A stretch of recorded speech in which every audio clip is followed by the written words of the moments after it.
The listening post floated in the dark edge of human space, far from the busy trade routes and shining colonies. It was a lonely outpost where silence ruled and days passed like ghosts. Only the faint hum of machines and the blinking lights on screens reminded the crew that they were alive. Inside, 3 humans kept watch. Captain Rena, tall and calm, had served in the fleet for 20 years. Lieutenant Harris, younger, restless, always tapped his fingers against the console. And then there was Dr. Ilara, the station's science officer who loved nothing more than to chase strange signals among the stars. For months they had listened to nothing but static. Space was wide and empty, and distress calls rarely reached this far. But that night the silence broke. A faint pulse crawled through the static. At first it was so weak that Harris thought it was interference. He leaned closer to the screen, frowning. "Captain, I'm getting something. Could just be noise. But it's repeating." Captain Rena walked over. The pulse came again, slow, steady, not random. Her eyes narrowed. "Lock on. Amplify it." The sound grew clearer. A broken, trembling tone echoed across the speakers. It was old, stretched thin by time and distance. Dr. Ilara bent forward, her fingers racing across the controls. She ran the signal through the filters, cutting away the noise. Her heart skipped. The pattern was too organized to be natural. "It's a beacon," she whispered. "A distress beacon." Harris straightened. "From one of ours?" Ilara shook her head. "No, this isn't human." The room went silent. For a long moment, only the beacon's call filled the air. A cry from the dark, weak but alive. Captain Rena's jaw tightened. "Where is it coming from?" Ilara adjusted the scanners. The coordinates appeared on the screen, far beyond the nearest colony, near a dead star system humans had never explored. "It's drifting out there alone," she said. "Signal strength suggests it's been running for decades." Harris swallowed. "So like some alien ship asking for help? After all these years?" He looked uneasy. "Shouldn't we report it to command?" Rena didn't answer right away. She knew the rules. Protocol demanded they forward the signal and wait for orders. But orders could take weeks to arrive, and by then whatever, or whoever sent that call might be gone. The beacon pulsed again, and this time Ilara managed to decode fragments. A single word appeared on the screen, simple, direct, universal. "Help." The crew froze. Even Harris, who always joked when nervous, fell quiet. It was not a trick of the static. It was a plea. Ilara's voice trembled. "Captain, this isn't just random. Someone out there is asking for help." Rena looked at the word glowing on the screen. She felt a weight settle in her chest. In all her years of service, she had rescued stranded miners, broken ships, even drifting freighters. But never had she seen a message like this, from a language not their own, yet carrying the same desperate meaning. "What do we know about this sector?" she asked. Ilara pulled up the map. The dead star system was marked with cold gray. No colonies. No recorded planets worth visiting. Just silence. Nothing, she admitted. No human ships have reason to be there. Which means this. This could be first contact, Harris muttered. Or a trap. He rubbed his temples. Aliens luring us in, waiting for curious humans. Sounds like the start of a bad story. Rena turned to him sharply. And if it isn't? What if someone has been waiting? For decades? The beacon beat again, slower now, as if running out of strength. Each pulse seemed like a heartbeat fading into nothing. Ilara's hands tightened on the console. She thought of someone alone in the dark, waiting, breathing their last. The idea of ignoring it made her stomach twist. "Captain," she said softly, "if we don't go, nobody will." Rena stood very still. The weight of command pressed on her shoulders. Every instinct warned her this was dangerous. But another part of her, something human, something older than rules, whispered that to leave a call for help unanswered was unthinkable. Finally, she gave the order. "Set course. We're going to find it." Harris groaned under his breath but obeyed. Engines came alive, humming like a heartbeat. The listening post, usually so quiet, now pulsed with energy. Their small ship detached, leaving the lonely station behind. The stars stretched as they jumped toward the unknown. No one spoke for a long time. Each crew member carried their own thoughts. Harris wondered if this would be their last mission. Ilara's mind raced with excitement and fear. If this was real, it would change everything humanity knew about the galaxy. And Captain Rena, she stared at the stars ahead, her expression unreadable. The beacon called again, faint but steady, guiding them deeper into the void. None of them knew what waited there. None of them were ready, but still they went. And far away in the darkness of that dead star system, something stirred. The ship slid out of hyperspace and into the silent system. The crew expected darkness, but even so, the view stunned them. Ahead hung a cold dead star, its light gone long ago. Around it drifted shattered rocks, broken moons, and the remains of something much larger. It felt less like a system and more like a graveyard. Lieutenant Harris muttered, "This place gives me chills." His voice cracked, though he tried to hide it. Dr. Alara leaned closer to her screen. "There, look at that." At first, Captain Rena saw nothing but shadows. Then slowly a shape emerged. A vast structure floated near the dead star, half hidden in darkness. It was no asteroid. Its curves were too perfect, its form too deliberate. "Magnify," Rena ordered. The image cleared, and every breath in the cabin caught. It was a ship, an enormous alien ship, far larger than any human craft. Its hull shimmered with strange patterns that looked almost alive, as if grown instead of built. Ilara whispered, "It's beautiful." Harris shook his head. "Beautiful? It looks like a coffin." The ship was silent, no heat signatures, no active engines, yet it had endured centuries of emptiness, floating like a corpse in space. And still faintly, the distress beacon pulsed from inside. "Dock us," Rena said. Harris hesitated. "Captain, we don't even know if it's safe. That thing could be radioactive. Or worse." "We came here for the signal," she replied firmly. "We're not leaving without answers." Their shuttle clamped onto the alien hull. The sound echoed through their craft like a hollow drumbeat. For a moment, no one moved. The air itself seemed to tighten, as if the ghost ship did not welcome them. Rena stood first, helmet locked, voice steady. "Let's go." Inside, their lights cut through long corridors of dark metal. The walls weren't flat. They curved like the inside of a living creature. Strange markings ran along the surfaces, glowing faintly as if reacting to their presence. Alara's voice quivered with awe. "This isn't just technology, it feels organic." She touched the wall with her gloved hand. For a moment, the markings pulsed like veins filled with light. "Don't touch anything," Harris snapped. "This place is wrong. Dead ships don't breathe." But the ship did feel alive. Every footstep echoed too loudly. Every shadow seemed to move when they weren't looking. The deeper they walked, the more the silence pressed in. It was not the silence of emptiness, it was the silence of something holding its breath.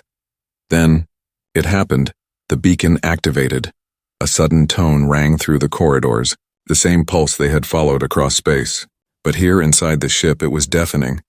Lights flickered, dim shapes crawled along the walls, and the air grew thick. Alara's scanner lit up.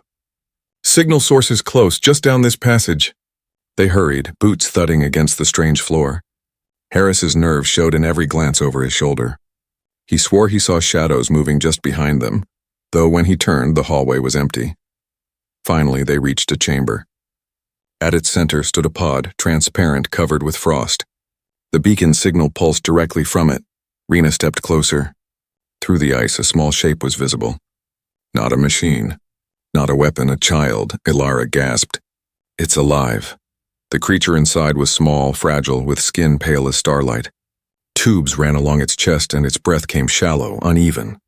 The pod system sputtered, failing after centuries of strain. The child's chest rose weakly, then fell with painful slowness. Harris's mouth went dry. "You've got to be kidding me. A kid out here?" Rena's voice hardened. "Doctor, can we get it out?" Ilara pressed her hands against the controls, studying the alien symbols. "The pod is failing. If we leave it, it dies. But if I force it open, it may not survive the transition." The beacon pulsed again, weaker now, as if echoing the child's failing heartbeat. The chamber lights dimmed, shadows stretching across the walls. Rena clenched her jaw. She had seen many impossible choices in her career, but none like this. Then the ship itself seemed to move. The walls vibrated, a low groan rippling through the chamber. Symbols glowed brighter, flashing like warnings. Harris backed toward the door. "Captain, we shouldn't be here. This whole ship is waking up and I don't think it likes us." Ilara looked up, her eyes wide. "It's not the ship. It's the pod. The beacon, it's connected to the child. It's crying out. To anyone who will listen." The sound filled the chamber, desperate, unrelenting. Not just noise now, but a plea. Help. Rena's decision carved itself into her bones.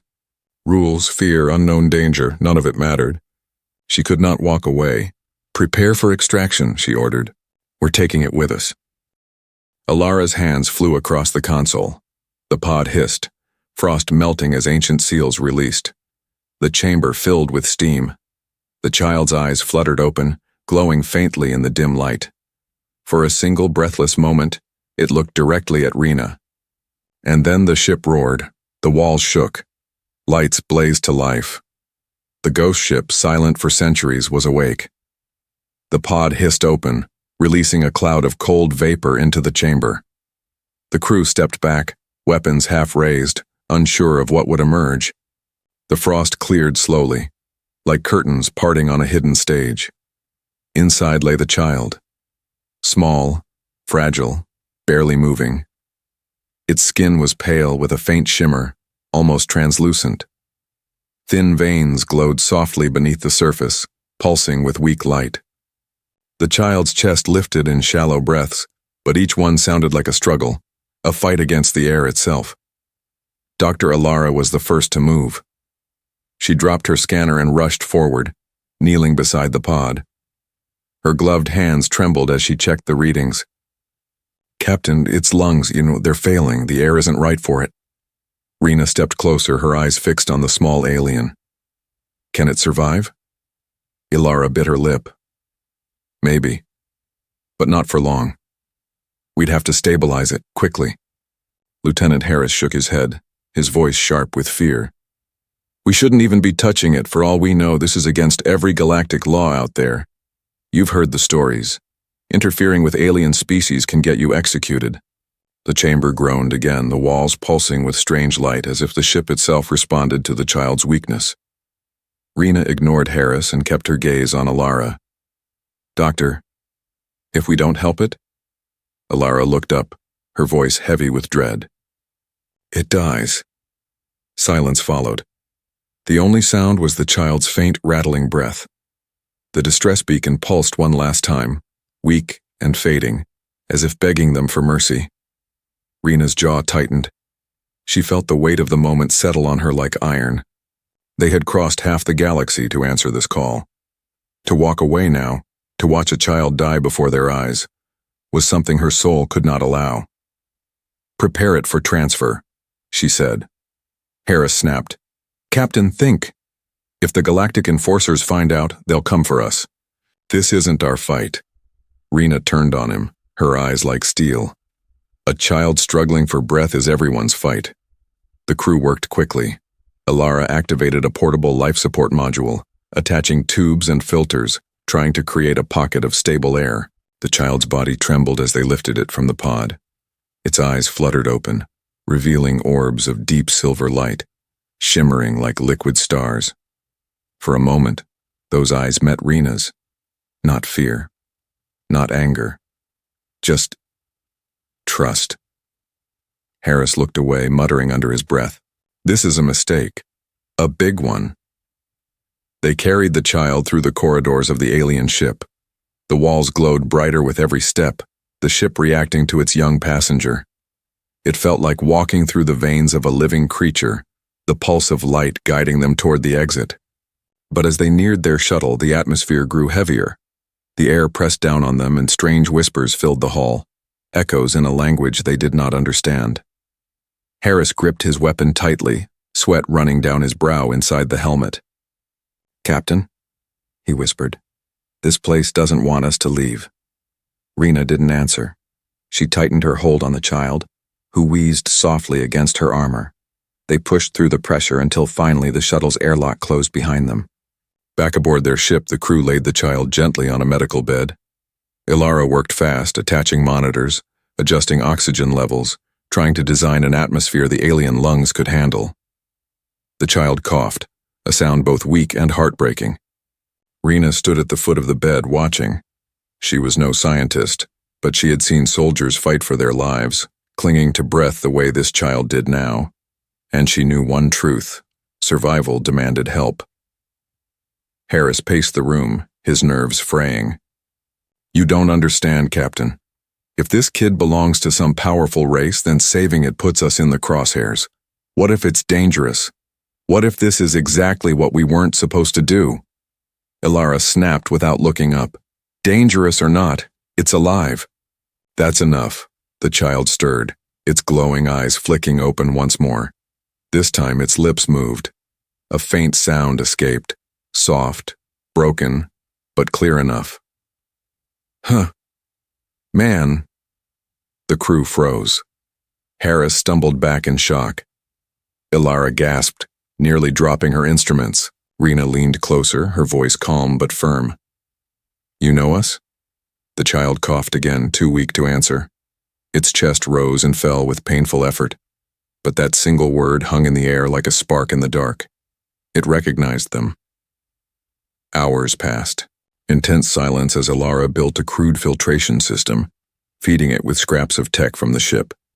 Piece by piece, she fashioned something like artificial lungs, a machine to give the child what its own body could no longer take from the air. When the device finally hissed to life, pumping filtered oxygen into its fragile chest, the child's breathing steadied. Its tiny body relaxed, the glow in its veins brightening. Rena let out a breath she hadn't realized she was holding. Ilara slumped back, exhausted but relieved. But Harris wasn't comforted. He stood at the window, staring into the dark system beyond. We shouldn't have done this, he whispered. We've crossed a line we can't step back from. If anyone out there knows what we've taken, they'll come for us. As if answering his words, the ship's sensors lit up. Ilara's console beeped, sharp and urgent. She ran to check, her face paling as she read the display. Captain, she said, her voice tight. Something's coming. A fleet. And they know we're here. Rena's eyes fell back on the child, who now slept peacefully with the help of human hands. For the first time, she wondered if saving it had just doomed them all. The alien child slept inside the medical bay, its small chest rising and falling with the help of the crude breathing device Dr. Ilara had built. The machine hissed softly, pumping filtered air into its fragile lungs. For now, it lived. For now. But the crew knew survival was only borrowed time. Captain Rena stood at the edge of the room, her arms folded tight across her chest. She had commanded ships through storms and battles, but nothing felt as heavy as this moment. Saving a single life should have been simple. Yet out here in the cold emptiness of space, nothing was simple. Ilara adjusted the filters again, frustration showing on her face. It's not enough. These lungs weren't made for our oxygen mix. They're failing faster than I can compensate. Lieutenant Harris leaned against the wall, his jaw tight. Then maybe we stop compensating. Rena turned sharply. Explain yourself. You know what I mean, Captain. Harris's eyes flicked toward the child. The more we do this, the deeper we dig our grave. The Galactic enforcers don't forgive this kind of thing. If they catch us, they'll erase us without a second thought. The room fell quiet. The only sound was the faint wheeze of the machine. Ilara finally snapped. So your solution is to let it die? Harris, it's a child. It's not human, he shot back. It's an alien we know nothing about. For all we know, it could grow up and turn into something that wipes out half a planet. And if the enforcers want it gone, maybe they know more than we do.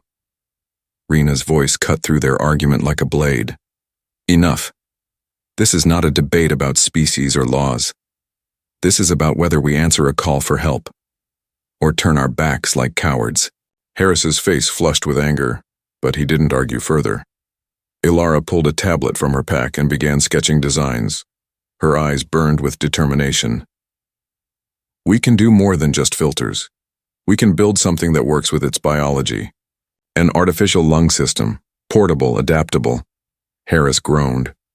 With what parts? We're a patrol ship, not a hospital. Then we improvise, Ilara said. Her voice was sharp now, filled with fire. Circulators from the coolant system, tubing from the recycler, filters from the oxygen scrubbers. We have pieces, Harris, we just need to shape them. Rena nodded once. Do it. The hours that followed turned the ship into a workshop. Panels were stripped from the walls, spare parts hauled from storage. Ilara worked with the focus of someone carrying the weight of two lives, her own and the child's. Sparks flew as she cut tubing, welding small pieces together. Sweat ran down her brow, but her hands never stopped moving.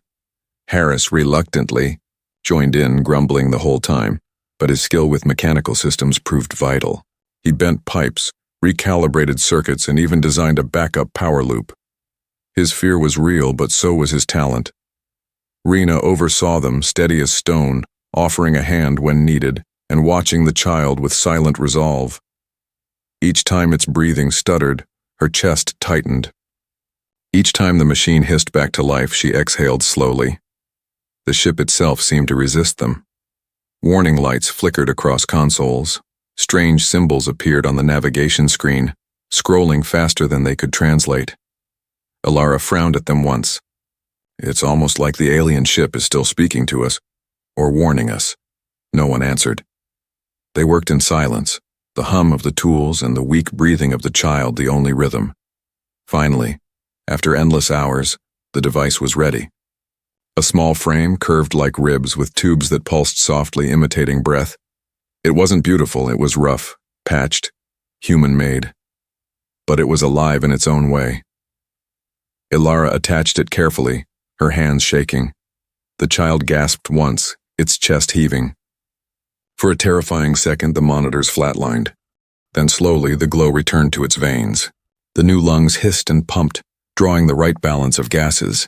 The child's breathing steadied, smoother now, stronger. Relief broke through the tension like light through cracks. Ilara sagged back in her chair. Harris wiped sweat from his brow, and even Rena allowed herself the smallest smile. But the peace did not last. The sensors blared, shrill and merciless. Harris darted to the console and froze.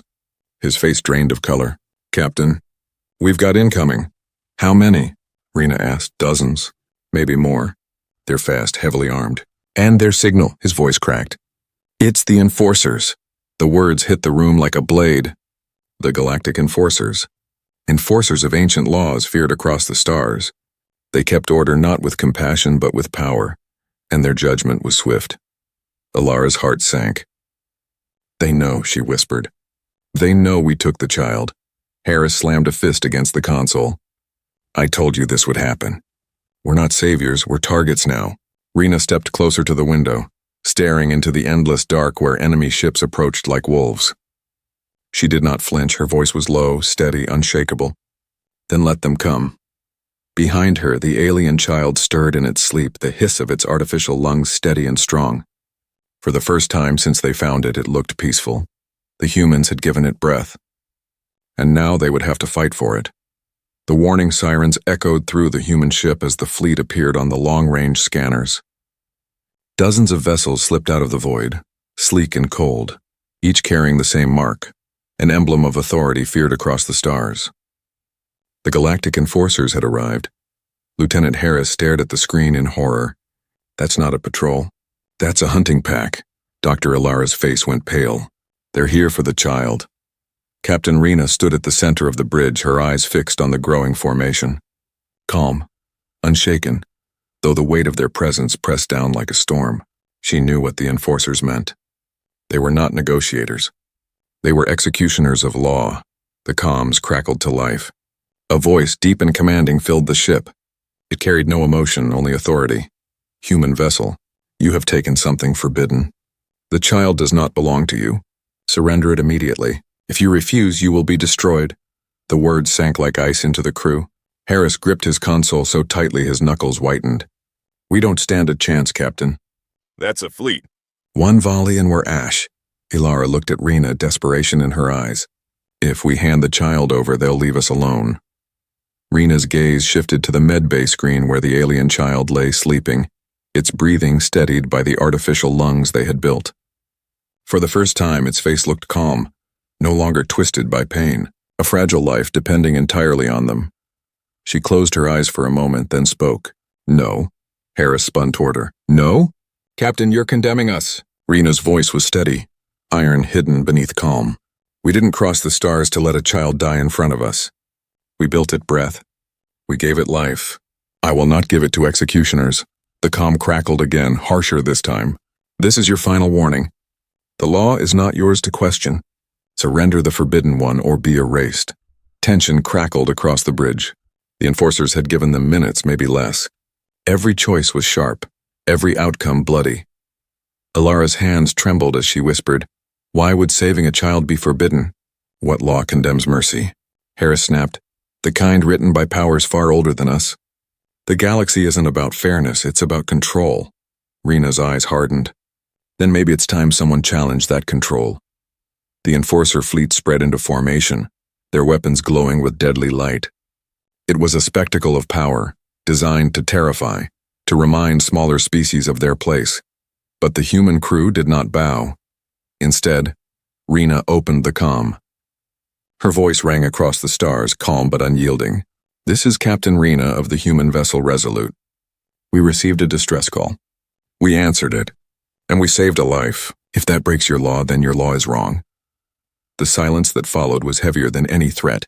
Then the enforcer voice returned, colder than before. "So be it. Prepare to be erased." The first barrage came swift.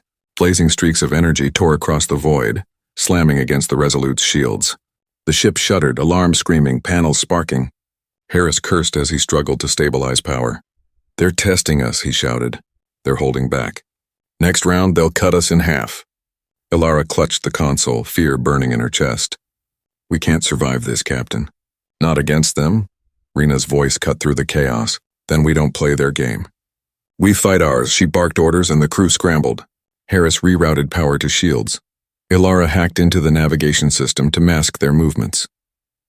The ship danced desperately, weaving between beams of light, each miss a brush with death. But the enforcers were many. Too many. Another volley struck. Consoles exploded, lights flickered. The Resolute groaned like a wounded beast. Down in the medbay, the child stirred. Its glowing eyes opened wide and afraid. The ship's tremors reached its fragile body. For the first time, it made a sound more than a cough or gasp. A cry, not just pain, fear. Alara, hearing the sound through the comm link, froze. Something inside her broke at that sound. Not human, but so achingly familiar. "Captain," she whispered, tears brimming, "it's just a child. How can they call this forbidden?"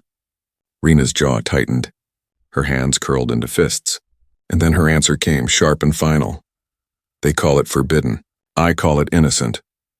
She opened the ship-wide comm and spoke words not just for her crew, but for the galaxy listening beyond. "Come and take it." The enforcer fleet shifted. Their weapons glowed brighter. The air inside the human vessel thickened with dread. Harris muttered a curse, but deep in his eyes, even he knew the decision was made. Alara stared at Rena in disbelief, then smiled faintly, her fear melting into resolve. "If we're going down, at least it's for something that matters."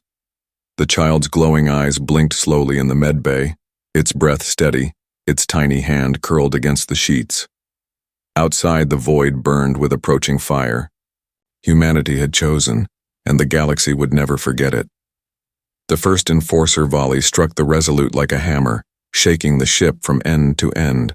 Sparks burst from the consoles, alarms screamed, and smoke filled the bridge. Harris fought the controls, his hands flying across the panels. "Shields at 40%, he shouted. "One more direct hit and we're dust." Captain Rena gripped the chair's armrest, steady against the chaos. Her voice carried iron. "Keep us moving. Don't give them an easy target." The Resolute rolled hard, dodging streaks of white-hot energy. The enforcer fleet moved with machine precision, surrounding them, tightening the noose. Each enemy ship was larger, faster, deadlier. Against them, the human vessel looked like nothing more than a stubborn insect refusing to die. Dr. Alara held onto her console, her knuckles white. "We can't win this fight, Captain. Not with firepower." "Then we don't fight with firepower," Rena said. "We fight with brains." Harris gritted his teeth, sweat dripping down his face. "I've got a crazy idea. We can overload the reactor coils, make the ship's heat signature spike. If I time it right, we can trick their targeting systems just for a few seconds." "Do it," Rena ordered. The ship groaned as Harris rerouted power. The reactor howled like a beast, its energy bleeding into the hull. For a brief moment, the Resolute glowed bright against the void, then vanished from the enemy's sensors. Beams of energy slashed empty space where the ship should have been. The crew cheered, but it was short-lived. The enforcers recalibrated instantly, their cold efficiency unshaken. "They're adapting," Ilara cried. The Resolute twisted between the giants, slipping through their formation like a knife. Each second alive felt stolen, bought with sheer will. The humans fired back. Small bursts, targeted shots against weapon ports and engines. They weren't enough to destroy, but enough to sting. Enough to remind the enforcers, humans would not go quietly. Down in the medbay, the alien child trembled as the ship shook. Its silver eyes glowed brighter with every blast. It clutched the sheets, chest heaving, the artificial lungs hissing in rhythm with the chaos outside. Then the child reached out. Tiny fingers brushed against the wall, and the ghost ship heard. Back on the bridge, lights flickered. Strange signals surged across their screens. Symbols scrolled in alien script, bright and urgent. Ilara gasped. "Captain, it's the derelict. The ship we found, it's waking up." Rena frowned. "Explain." The child. "It's linked somehow. It's calling to the alien ship." Suddenly, the void lit up behind them. The ghost ship, once dead and silent, roared to life. Its hull glowed with deep blue light, veins of energy racing across its surface. Massive panels unfolded like wings, and weapons unlike anything human eyes had seen ignited. The enforcers faltered for the first time. Their formation wavered, ships hesitating as the alien giant stirred from its slumber. Harris's jaw dropped. "That thing's alive." The ghost ship fired. Beams of pure energy, sharp as blades, cut through the enforcer fleet. Ships that had seemed untouchable were torn apart in seconds, their hulls burning against the dark. For the first time, the hunters became prey. The Resolute shook as the ghost ship's systems synced with theirs. Ilara's console lit with alien controls, merging human and alien code. "It's linking with us," she cried. "It's letting us command part of it." "Then use it," Rena ordered. The battle turned. The human vessel darted between enemy ships, shielded now by the ghost ship's strange energy field. The alien giant moved with purpose, its weapons striking with precision, always protecting the smaller craft. Together, they fought as one. Harris whooped as an enforcer cruiser exploded in a blaze of light. "Ha! That's what you get for underestimating humans." Still, the enforcers pressed on. Their numbers were vast, their discipline unbroken. They regrouped, focusing fire on the ghost ship, trying to bring down the impossible threat. The bridge shook again. Ilara's screen filled with warnings. "The ghost ship's power is draining fast.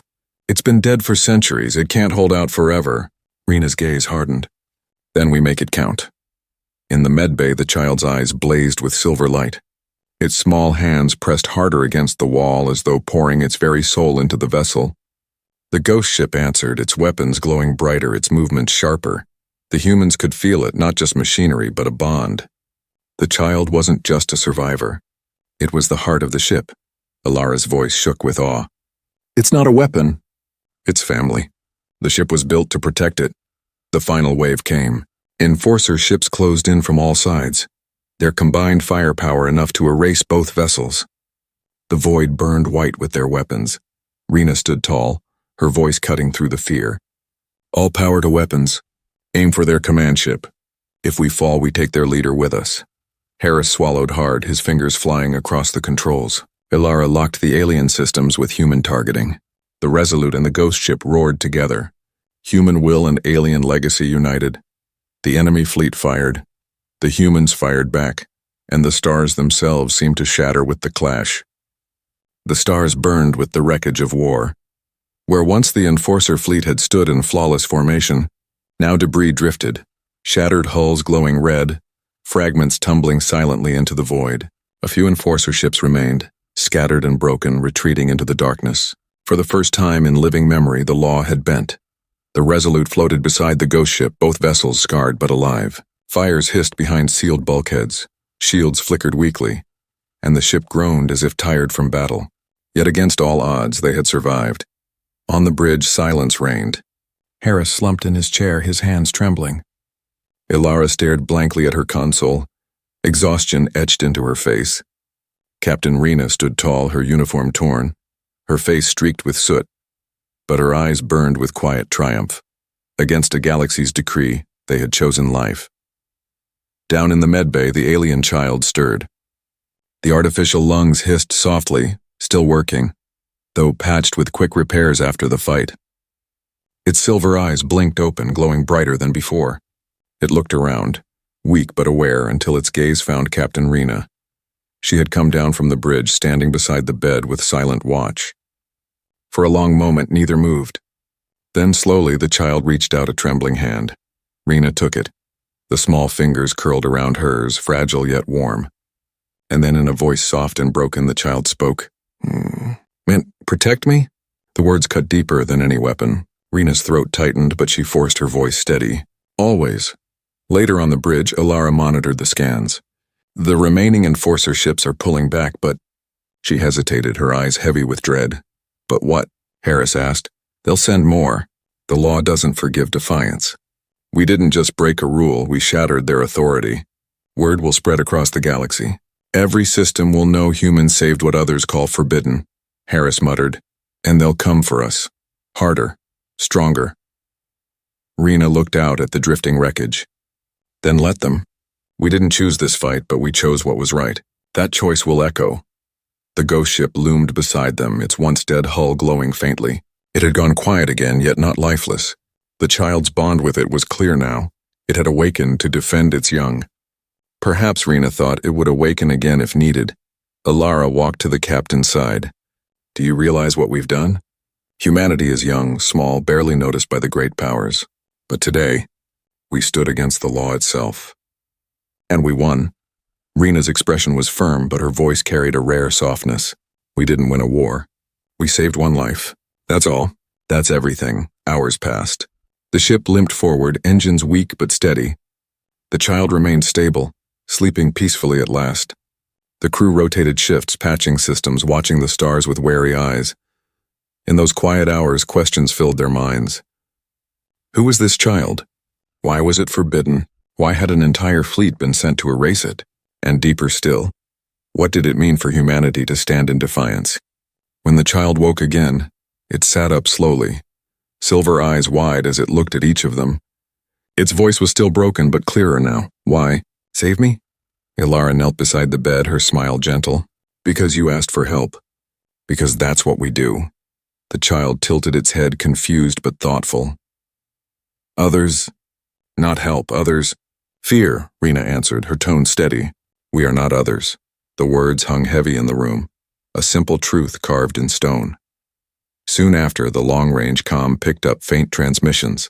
Not enforcers this time, but whispers from distant systems. Other ships had seen the battle, had recorded it. The story was already spreading. Humans defied the law. Humans protected the forbidden. Humans saved a child. The galaxy was listening. Harris frowned. This isn't just about us anymore. We've painted a target on our entire species. Alara shook her head. Or we've lit a fire. Maybe there are others out there who wanted to resist but never dared. Now they've seen it's possible. Rena said nothing, her eyes fixed on the stars. Deep inside, she knew the truth. The choice they had made would shape the future of humanity itself. Perhaps even the galaxy. Before rest, Rena visited the medbay once more. The child lay awake, watching her with glowing eyes. It reached out again, fingers brushing against hers. For a moment, she saw not an alien, not a forbidden life, but simply a child. Small, vulnerable, trusting. And she knew she would fight 1,000 battles to keep that trust alive. Sleep, she whispered. You're safe now. The child smiled faintly, closing its eyes.